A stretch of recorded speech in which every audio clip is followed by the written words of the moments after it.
Dear Diary, that ride to Texas was crazy, wasn't it? Rain, a fender bender, and heat that felt like a survival movie gone wrong. But I'm not going to dwell on that, because this ride to the Twisted Sisters, it was like something straight out of a movie. The kind of story you see play out on TV, but this time, I was the main character. Let me tell you all about it.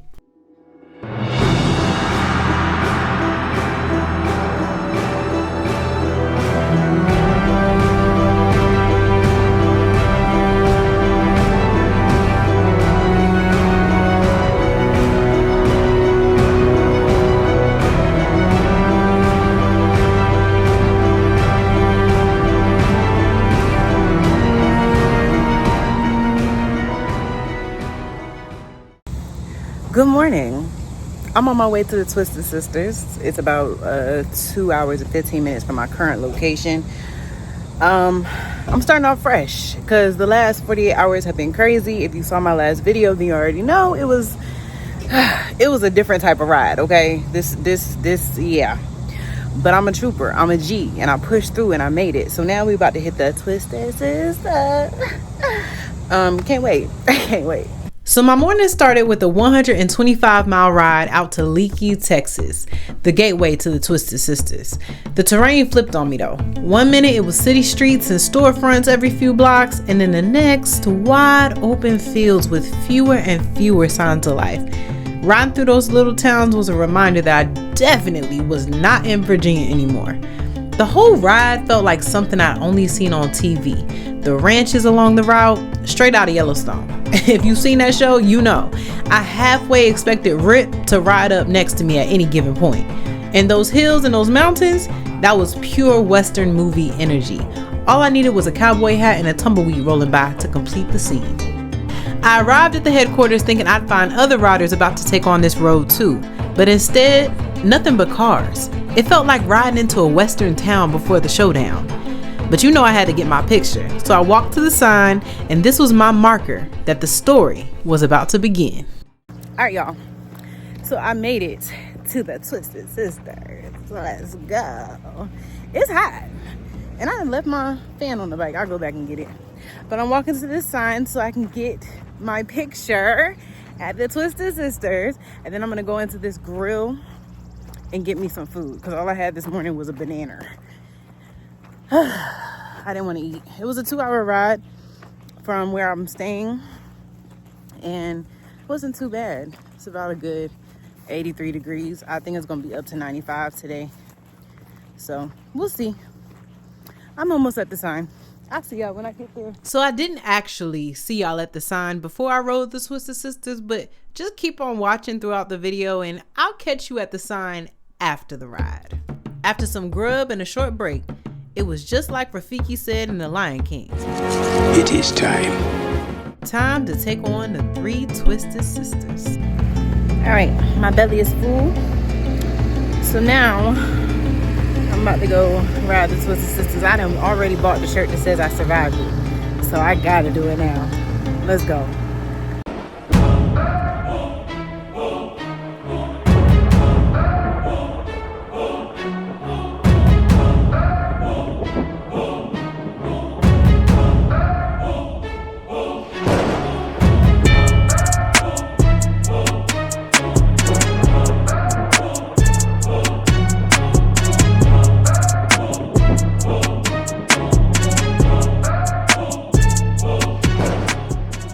Now, I'll be honest, the road itself wasn't as curvy as the back of the Dragon.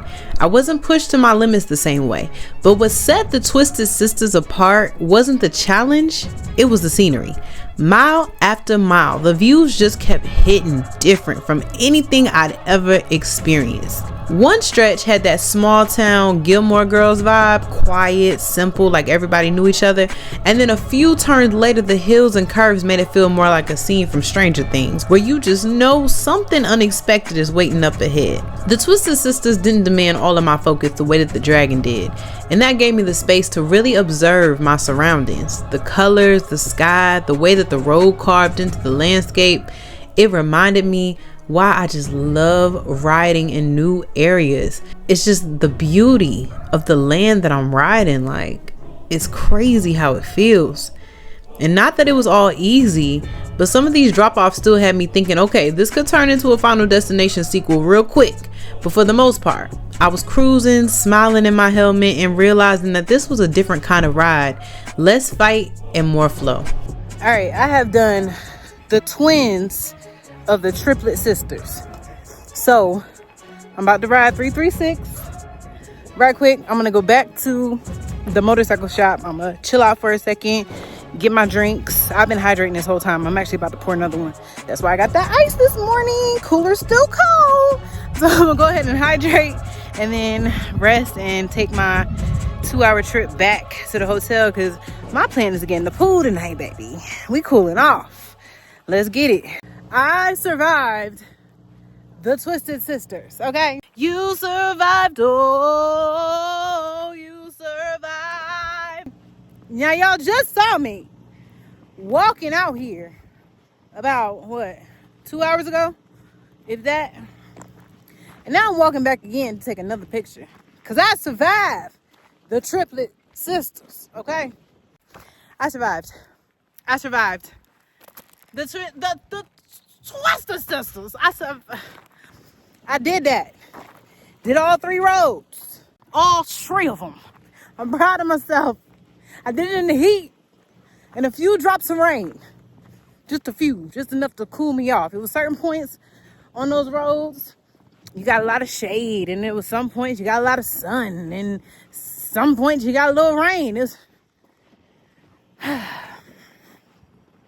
pretty much that just summed up my ride getting here yesterday. So it's all good.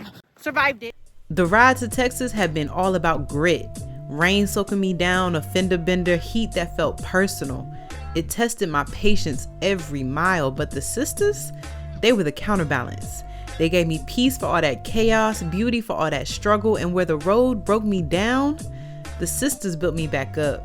And by the time I came out on the other side, I wasn't drained, I was grateful.